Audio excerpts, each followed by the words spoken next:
Vamos para a palavra do Senhor. Vocês estão preparados para ser alimentados mais um pouco? Essa palavra me alimentou bastante hoje. Amém? Amém? Comente amém embaixo aí. Você está me ouvindo? Tem alguém comigo aí? Tem alguém comigo aí? Tá todo mundo só online? Comenta amém aí. Tem alguém estão curtindo? Amém. Então vamos lá. O som está ótimo. O som está chegando aqui. Oh, glória. Bom, igreja, nesse momento aí que nós estamos online, meu convite hoje, antes de eu entrar na palavra aqui, eu queria que você entendesse algumas coisas que Deus tratou no meu coração. Eu queria hoje compartilhar com vocês. Hoje a minha chamada para você é que de alguma maneira você aprenda, você desfrute, você absorva aquilo que o Senhor tem para você hoje, para que de alguma maneira você aprenda a adorá-lo, né, na sua casa, na sua residência, no seu tempo, não dependendo de templos ou de pessoas, amém? E hoje a minha chamada para você é que nós deixamos de ir à igreja e que nós passamos a ser a igreja, amém? Então hoje minha chamada para você hoje é essa: deixemos de ir à igreja e passamos a ser a igreja, amém? Vamos explicar um pouco mais sobre isso. O Henrique está fazendo aqui agora algo polêmico. Nós não vamos precisar mais ir à igreja, é isso? Antes de qualquer coisa, eu queria perguntar para você e queria que você comentasse aí: como está sendo para você assistir, aprender, cultuar online? Queria que você deixasse agora no comentário aí. Como está sendo para você assistir, participar online? Como é que está sendo? Está sendo difícil? Estou me acostumando? Para mim está sendo melhor, estou adaptando no meu tempo. Como está sendo para você? E deixa no comentário aí. Para mim está sendo bom. Para mim não está sendo legal. Eu sinto falta de pessoas, eu sinto falta de toque físico, eu sinto falta de alguém, daquele fogo. Ou não, tá tendo fogo sim, mesmo sozinho em casa. Como está sendo para você? Comente aí embaixo aí. Eu queria ouvir de vocês aí como está sendo essa experiência dos cultos online. Sexta-feira nós aprendemos aí um pouco mais sobre esperança, né? O Iago trouxe uma mensagem maravilhosa para nós, nos incentivando a ter esperança. E hoje a minha pergunta para você é: em meio a tudo isso, como está sendo para você? Difícil por causa da concentração, Laís. Muita coisa que tira, distrai a gente. Mas eu pergunto, será que para nós, dentro da igreja, nós somos distraídos? Não somos? Gosto de adorar em comunhão. Eu também prefiro a comunhão muito mais. Alguém mais além da Laís está participando hoje? Como está sendo para você aí? Vocês estão comigo? Estão me ouvindo? Amém. Não quer comentar? Não, fique tranquilo. Demora para chegar? Dani está me ensinando aqui que demora para chegar. Prefiro presencial, mas é melhor ter online do que não ser alimentado. Muito bom, pastora. Estou gostando, mas nada supera o presencial. Concordo plenamente com você, Rosário. Um pouco difícil, pois amo o louvor da unidade. Nem me fala. Gente, eu queria compartilhar hoje com vocês algo que Deus trabalhou no meu coração. É estranho, né, não termos um lugar para isso. É estranho nós não termos um lugar físico em que nós nos reunimos, em que nós partilhamos de alguma coisa, em que nós conectamos um com o outro, em que nós olhamos e elogiamos porque a pessoa está bonita, porque ela está bem ali. É difícil nós não termos aquela pessoa que faz muito tempo que nós não vemos. É difícil nós não termos aquele som, aquele barulho. É difícil nós não termos isso, sabe? E não temos um local físico para isso. É difícil nós depararmos com o online, porque o online às vezes ele é muito parece artificial, não parece uma coisa verdadeira. Às vezes para muitos nós não conseguimos adaptar. Mas hoje eu queria de alguma maneira que alguma verdade entrasse no seu coração hoje, que Deus te encontrasse de alguma maneira, que o Espírito Santo do Senhor, ele pudesse rasgar o seu coração de alguma forma hoje aí e te falar que ele está presente em sua vida, ele está aí com você. Amém? Eu queria trazer algumas exemplificações de que como nós sempre precisamos, como fomos acostumados a depender de contatos, de coisas físicas, né? Desde do começo, Deus ele começou usando aí a vida de Moisés, a vida de Salomão, a construir algo físico para que ele habitasse, sabe? Deus ele construiu alguns responsáveis para uma construção em que Deus habitasse. Isso para depois, se você quiser conferir, quiser anotar aí, quiser deixar separado um papel e uma caneta para você conferir depois, está em Êxodo 25 e 1 Reis, capítulo 6. Ali está falando da habitação de Deus no Santos dos Santos. Ali fala um pouco mais da habitação de Deus em um local específico, em um templo, em um lugar. Ali está falando da habitação de Deus. E é às vezes isso que nós procuramos, às vezes quando nós vamos para a igreja. Quando nós vamos para um lugar em específico, nós procuramos a habitação de Deus, sabe? Nós procuramos não apenas a comunhão, não apenas a adoração, às vezes nós procuramos a habitação de Deus. Falamos, aqui Deus ele se faz presente, aqui Deus ele se revela, sabe? E assim como as pessoas elas procuravam nesses tempos. E começando ali por Moisés e Salomão, quando eles separaram esse lugar para que Deus habitasse, depois de um certo tempo, o templo ele foi destruído e foi reerguido por Esdras, né? Depois se quiser confirmar lá também em Esdras capítulo 3, vai falar um pouco da reconstrução de templo de Salomão, onde Deus ele habitou ali, a presença de Deus habitou ali também logo após essa reconstrução. Mas algo acontece e é magnífico. Jesus vem. Jesus vem. E a partir de então, há algo novo. Há uma mudança na história. Há uma mudança da forma de Deus tratar. Há uma mudança em diversos fatores em que se desrespeita sobre a presença de Deus. Sabe? Jesus, ele morre crucificado e o véu se rasga. E não mais se restringe conforme declara Estevão. Já nós vamos ler aqui. Jesus ele vem, morre crucificado por mim e por você, e o véu do templo ele é rasgado. Aquele templo em que Deus habitava, aquele santo dos santos em que muitos consideravam, ele é quebrado, ele é rasgado, e desde então não há mais um lugar específico de habitação apenas. Então, eu queria que você anotasse aí Atos capítulo 7, versículo 48, e eu vou ler aqui para vocês. A palavra do Senhor diz assim: o Altíssimo, porém, não habita em templo feito por mãos humanas, como diz o profeta. O céu é meu trono e a terra o estrado dos meus pés. Que casa me construireis, diz o Senhor, ou qual é o lugar do meu descanso?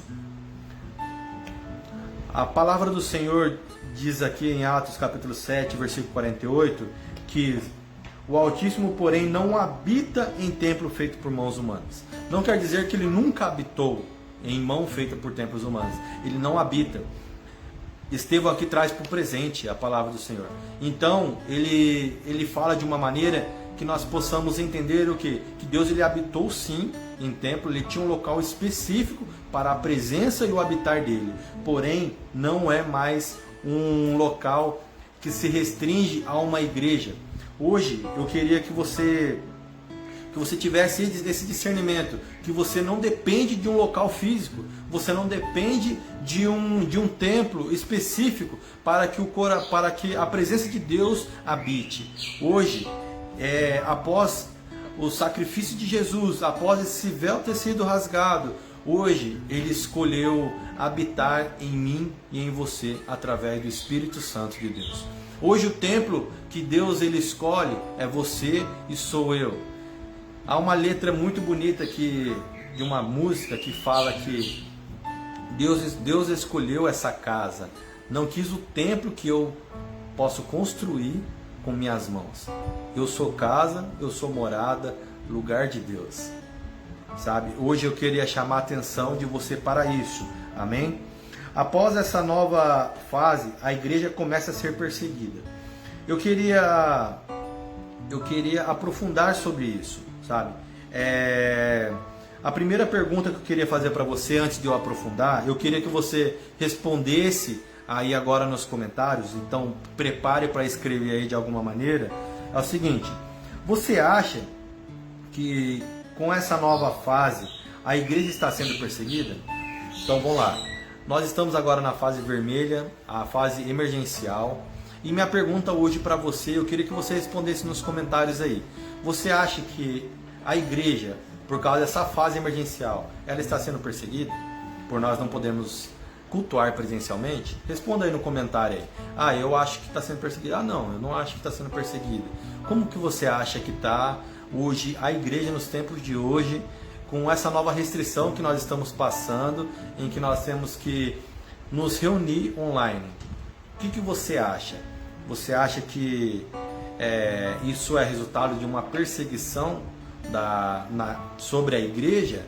Você acha que não podermos mais congregarmos todos juntos é resultado de uma perseguição, onde nós não podemos nos reunir presencialmente? O que você acha? Diz aí nos comentários para mim. O Iago diz que acha que não. Alguém aí diz que acha que isso é uma perseguição? Ah, eles estão de alguma maneira tentando separar a comunhão da igreja, eles estão de alguma maneira tentando deixar com que a igreja não se reúna. Comente aí que eu quero ouvir a sua opinião. Vamos participar. Eu estou precisando saber que você está aqui comigo, que você está entendendo, que você não está entendendo. Diz aí, o que você acha? Alguém mais quer comentar? O Iago diz que acha que não. Vanete está aí com a gente também. A Laís, a Brena diz que não. A Laís diz que no momento não, mas acho que chegará o tempo. Creio que nós mesmos nos limitamos à igreja. Bom, vamos lá. Eu queria aprofundar um pouco mais nisso, né? A igreja sendo perseguida nesse momento. Pessoal, é o seguinte.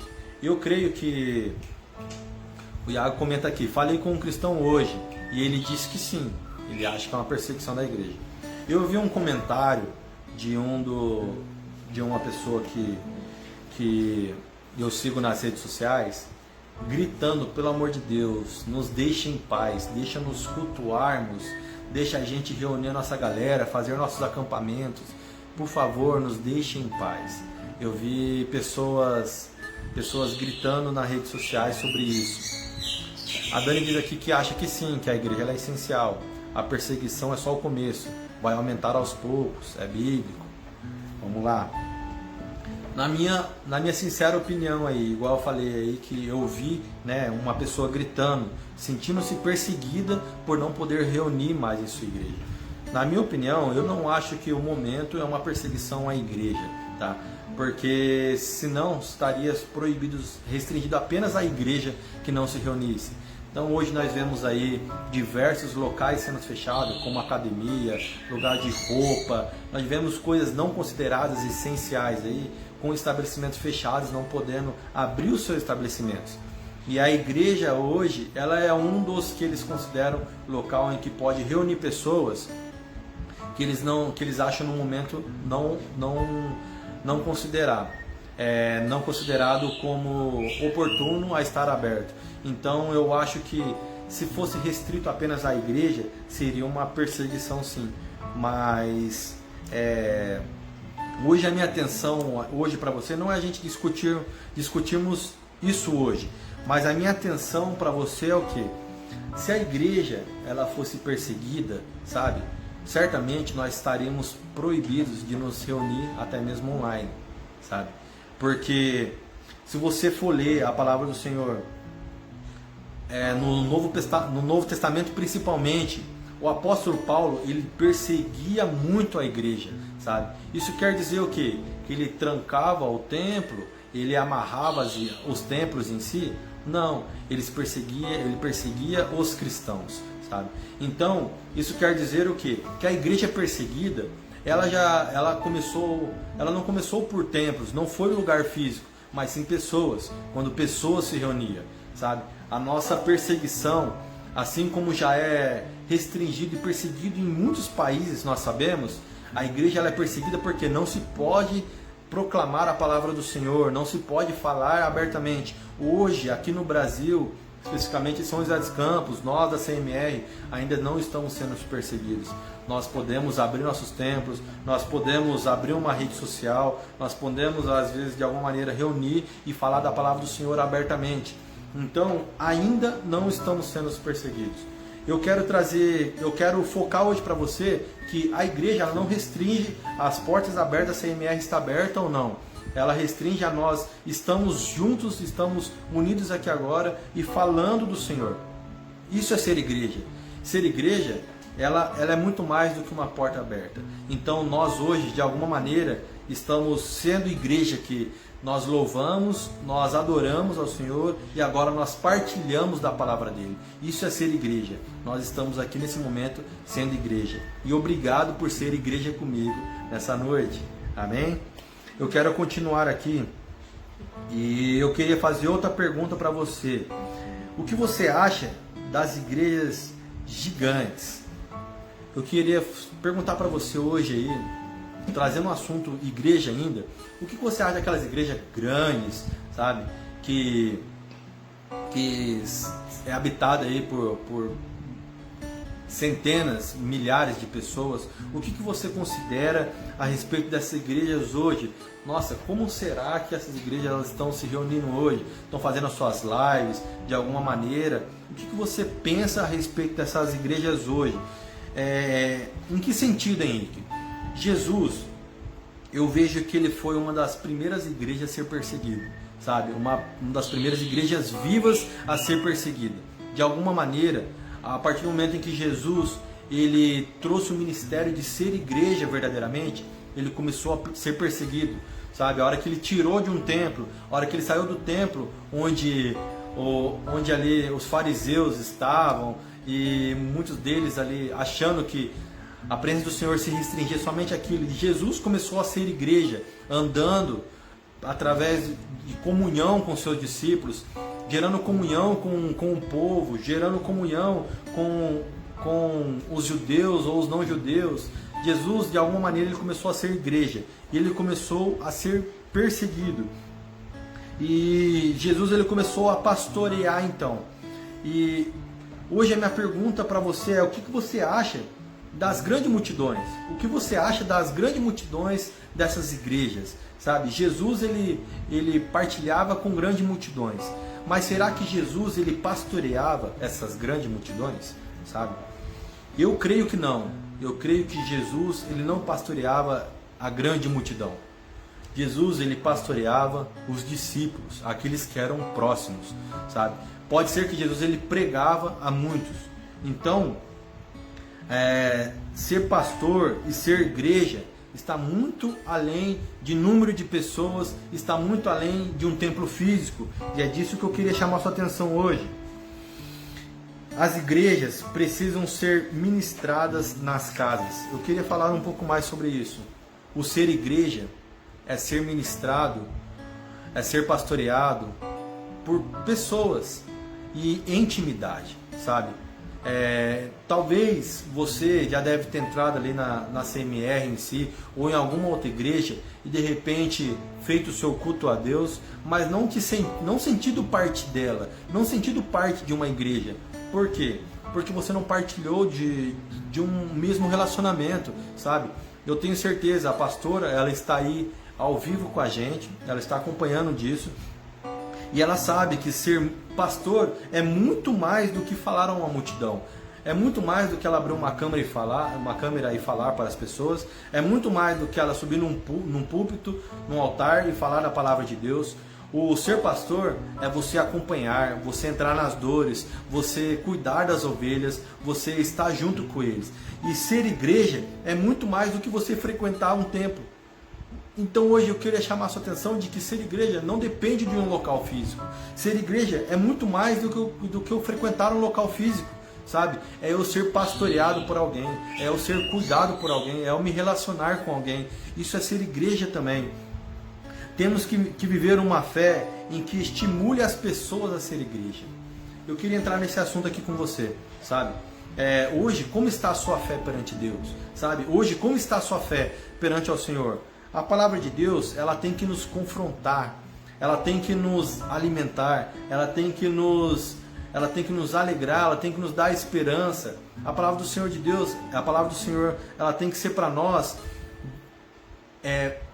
de diversos fatores em si, útil em todos eles. Não se agrade com uma palavra que apenas enche o seu ego. Se agrade e queira uma palavra que ela te confronte também. A palavra do Senhor, ela tem que nos confrontar. E hoje o meu confronto para você é o quê? Como é que tem sido a sua fé no Senhor Jesus? Você tem atraído pessoas a quererem essa mesma fé que você pratica? Hoje a minha pergunta para você é: você tem atraído pessoas que te cercam na sua vizinhança, na sua família, pessoas que queiram partilhar da mesma fé que você, sabe? Como tem sido você hoje na sua casa? Hoje que você de repente não consegue estar fisicamente em locais, como está sendo a sua presença? Como está sendo a presença de Deus em sua vida e no seu lar, na sua família, nos locais que hoje você frequenta, sabe? Na sua ida à padaria, na sua ida no açougue, como tem sido a sua vida como um cristão? Você tem sido igreja em todos os locais que você frequenta? Ou você precisa de um momento específico, você precisa de um local específico, você ainda é aquele que precisa do Santo dos Santos para que veja a presença de Deus? Deus ele quer manifestar você de alguma maneira. Deus ele quer manifestar você no seu quarto, na sua casa, na sua sala, no ler de um livro, em ouvir uma música, em cozinhar. Deus ele quer manifestar em sua vida de alguma maneira. E meu convite hoje para você é o que? Seja igreja com aqueles que estão ao seu redor. Ser igreja é muito mais do que nos reunirmos em um local para cultuarmos a Deus. Isso é muito bom e eu defendo isso. Nós temos que voltar o quanto antes. Isso é muito bom, mas ser igreja depende muito mais de quando você sai dessa igreja. Você sai desse templo físico e você vive dentro da sua casa. Por que eu estou falando isso? A sua vida ela tem confrontado pessoas, ela tem atraído pessoas. Por quê? Será que as pessoas, se elas forem atraídas pelo seu jeito de ser igreja, elas vão ter uma vida diferente? Ou será que de repente a perseguição que ela sentia hoje, num local, uma falsidade que ela sentia hoje num lugar que ela vivia, uma falta de valorização que ela tinha, uma falta de gratidão, será que hoje ela habitar na igreja que você habita, na igreja que você na igreja que você frequenta, ela vai sentir uma diferença? Será que na igreja que você frequenta, essa pessoa ela vai ser valorizada? Essa pessoa ela vai ser tratada com gratidão? A palavra ela é confrontadora para nós porque Deus manda a gente ser generoso, e ser generoso ele dói. Deus manda a gente perdoar, e perdoar dói. Deus manda a gente ser igreja, e ser igreja por muitas vezes dói. Entende? Você entende aquilo que eu quero dizer? Ser igreja está além do meu eu, está além do meu ego. E hoje eu quero dizer para você que ser igreja às vezes não é fácil, mas estar ao lado de alguém que é igreja é muito bom. Estar ao lado de alguém que perdoa é muito bom. Estar ao lado de alguém que é generoso é muito bom. Estar ao lado de alguém que é grato é muito bom. Estar ao lado de alguém que se importa com você é muito bom. Estar ao lado de alguém que manifesta os frutos do Espírito é muito bom. E isso é ser igreja. Meu convite hoje para você é: estamos sendo igreja. Amém? Você está comigo aí? Você está me ouvindo? Amém? O culto online jamais substituirá o seu relacionamento com Deus. Isso que nós estamos aqui fazendo agora, cultuando ao Senhor, jamais irá substituir o seu relacionamento com Deus. O culto que nós frequentamos num templo físico jamais irá substituir o seu relacionamento com Deus. Por que eu estou falando tanto sobre isso em ser igreja? Porque eu quero falar um pouco sobre intimidade. Hoje eu queria te despertar sobre a intimidade com Deus. E a intimidade sua com Deus está muito além de uma reunião como essa, está muito além de uma reunião no templo físico. A sua intimidade com Deus e a presença de Deus em sua vida está no seu dia a dia, em como você se porta. E é possível, de alguma maneira, nós separarmos, nós priorizarmos esse tempo para Deus. E meu convite hoje para você é esse. Como tem sido o seu relacionamento com Deus? O seu relacionamento com Deus é manifesto como você se relaciona com as pessoas. Como eu disse, o ser igreja, isso identifica do seu relacionamento com Deus. Às vezes o tratar bem as pessoas, às vezes o fazer, às vezes o perdoar, às vezes o sacrificar, às vezes tudo isso, todo esse fruto, ele é apenas manifesto de como está o seu relacionamento com Deus, sabe? Então, hoje eu queria deixar isso para vocês, isso para nós, de que o nosso fruto que nós estamos deixando no nosso dia a dia é fruto de um relacionamento com Deus. E como está o seu relacionamento com Deus? Aí você pode me perguntar, Henrique, o que é bom para eu ter um relacionamento saudável com Deus? Eu tenho que ler a Bíblia todos os dias? Eu tenho que orar todos os dias? O que eu preciso fazer? O que é bom? Isso é, no mínimo, o básico de um relacionamento com Deus. É a oração e a leitura da palavra. Sabe? Isso é o mínimo, é o básico de nós nos aproximarmos de Deus. Sabe? Isso é o que nós precisamos. Sabe? E eu fico com uma frase hoje, e eu deixo para você, para que nós possamos partir para o fim disso aqui. Uma vez eu ouvi uma frase que dizia assim: o que é mais importante para um pássaro? A asa da esquerda ou a asa da direita? E aí eu te pergunto, o que é mais importante para o nosso relacionamento com Deus? A leitura da palavra ou o momento de oração e adoração a Ele? Então eu acho que essa é a base que nós possamos nos firmar, e eu deixo para você.